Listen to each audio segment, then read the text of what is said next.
Hey everyone, this is Matt Hendricks with the Sharpening Guy, and here I have a Takeda with a broken tip on it. It's not a huge broken tip, but it's definitely noticeable.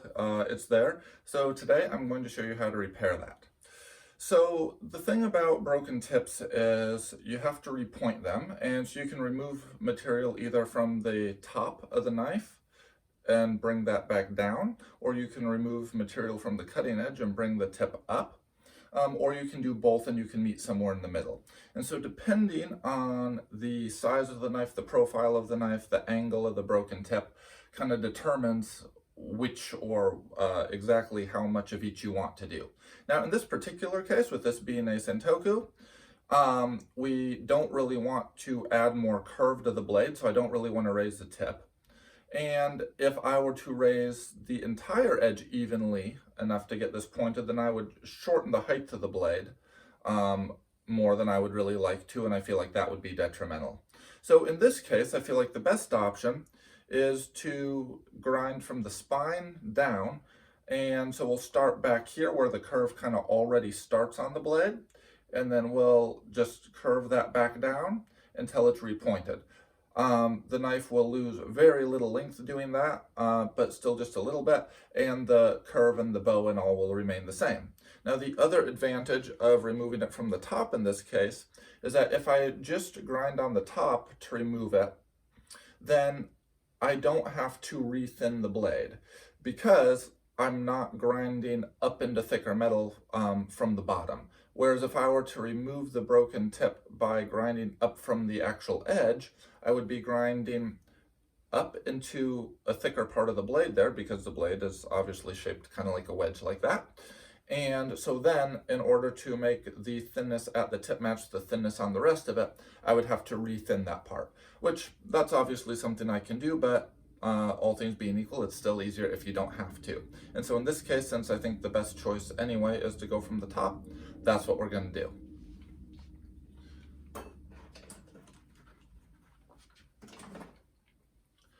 Now, if you were doing this by hand, you could take your sharpening stone and use the side of it so you didn't gouge the top or something.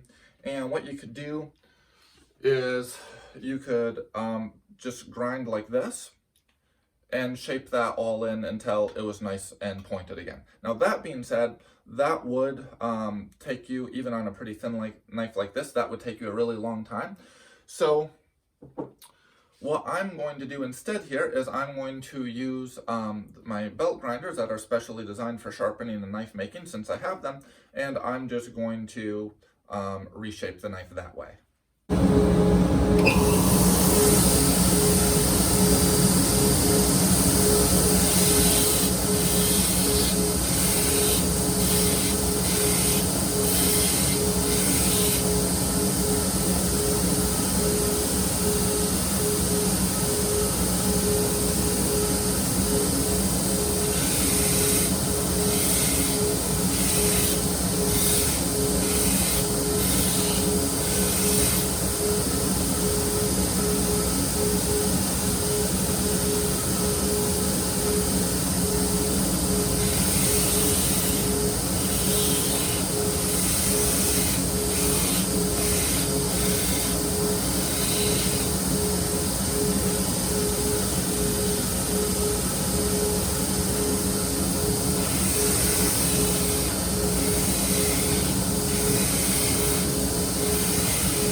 So now you can see I have repointed the tip of the knife on one of my belt grinders there. And also at the end you may have noticed that I tilted it so I wasn't just grinding flat like this, but I did one pass like that and one pass like that so that I didn't have sharp corners on the edges. Now that was just with an 80 grit belt there, which generated very little heat, and even so you saw I cooled it a couple times just to be careful. So that being said, now what I'm going to do is I'm going to use a couple higher grit belts just to polish that up so that it's really nice and smooth again. And then while I'm doing that, even though this knife, like I was saying a minute ago, does not need to be thinned because it's already really nice how it is, while I'm doing that and I've got finer belts, I'm also just going to polish the wide bevel up slightly, which will take just a hair of material off the edge. And that way when I go to sharpen the edge and I just take just a hair off the actual edge itself, that will maintain the same thinness that I have now. Because if I were to sharpen the edge of the blade without doing anything to the wide bevels, it would get just a hair thicker behind the cutting edge than it is now, and seeing as the edge is holding up really well the way it is now and is cutting really optimally, I would like to just maintain this blade geometry as the knife gets sharpened over time so that we don't have to do a major thinning someday when the knife has gotten really thick.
I have now fixed the broken tip, polished the spine and rounded it back up so it's nice and smooth and nice on your hands. And I've also just polished the wide bevels up that were already there and just done a little maintenance thinning. There was no significant thinning done on this knife this time or anything. The previous time the customer wanted it thinned more, so you can see it had been thinned more, be fine. And you can see that even with that, the edge itself was holding up nicely. It was just a broken tip.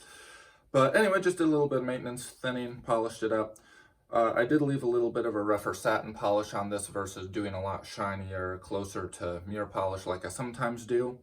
I had looked at it and that's what I had done last time, and I'm sure I talked about to him about it last time, and so I'm sure he didn't care if it was super shiny, probably just wanted it to work. So I left more of a satin finish on this one instead of doing more of a mirror, but it's still really smooth and food will slide over it really easily, and like I said, it was just maintenance thinning and it looks better. So anyway, I'm just going to sharpen the actual edge up here now. So we'll just start like this, nice low angle, and we don't quite have a burr everywhere yet, but we're close.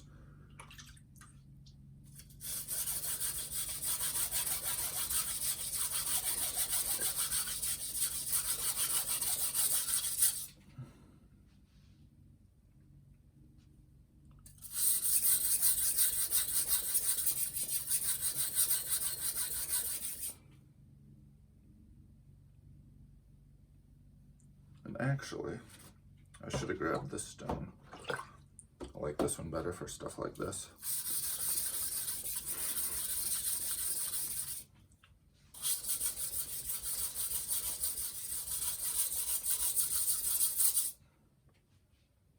There we go, that's what we wanted. This is a 400 grit stone. The other one was a 500, which is close, but this one actually pretty much leaves about as smooth a finish as the other one, and it just cuts faster. So this is my go-to one. I just grabbed the other one when I reached in there, and then I was like, why did I do that? So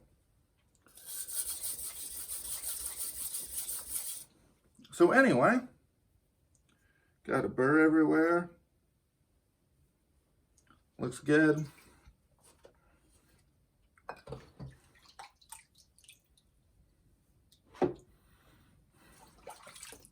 Now we'll go to this at just 1,000 grit, Sharpening glass stone.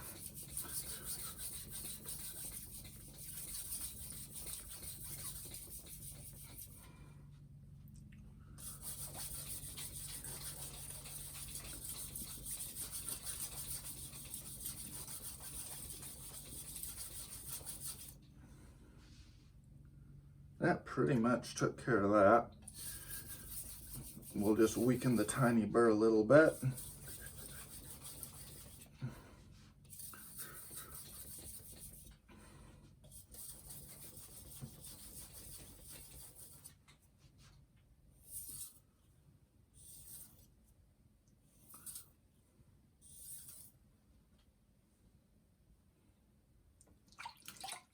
All right, happy with that. If you have nice thin bevels like that, because your knives are thin enough to start with, you really don't have to spend that long on each stone. This is a Tajiro 4000, but you could finish really anywhere between 4,000 and 8,000. In terms of angles, your goal is really to be at as low of angle as you can be, while still not having the edge fail.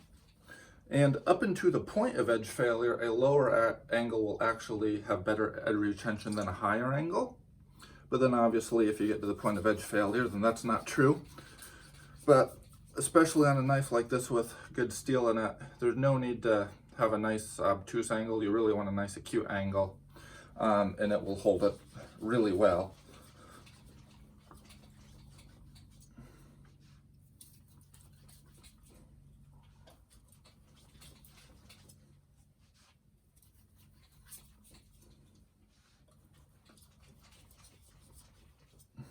All right, there we go.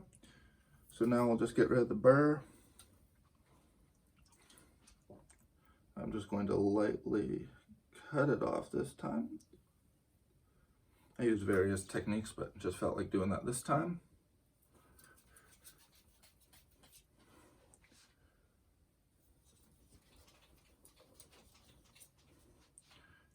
Just reestablish a primary cutting edge there after cutting off the burr.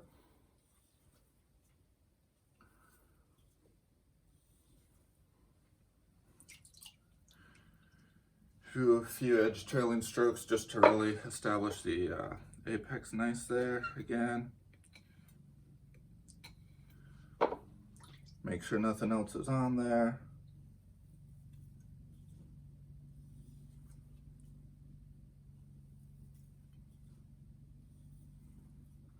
All right, and that should do it.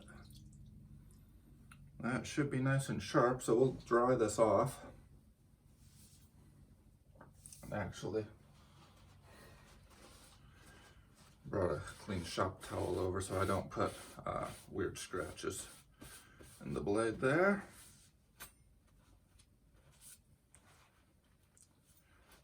Careful not to cut yourself or the towel, so if you pull away from the edge when you're drying off, that way it's safer than if you don't.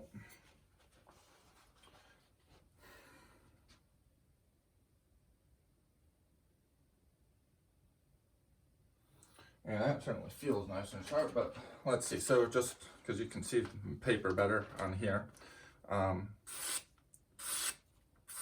can see it cuts nicely. See, we'll cut into a roll like this. And I find that if a knife will cut into the roll like that, it'll usually have a pretty easy time biting through a tomato skin or anything like that. But you can see you can still also push cut just fine with that. So it has both a lot of bite, but also the ability to push cut a lot. So, and you notice too that I was able to get that straight off the stone without any stropping. I'm not against stropping. I may or may not strop this blade on a leather strop or even my hand or something, but you can see straight off the stone you should be able to get, and this is a 4,000 grit stone, so this isn't even a super high grit like an 8,000 or higher. But you should be able to straight off the stone get a knife that not only has a lot of bite, but will also push cut beautifully. So, don't know if you'll be able to see this, but just to show you, you can see it shaves hair perfectly cleanly, everything like that. So anyway, so there you have it. That's how I repaired the tip. Just did a little bit of maintenance, thinning and polishing, and then resharpen the edge on this Takeda. So this one is as good as new, and it's ready to go back to the customer.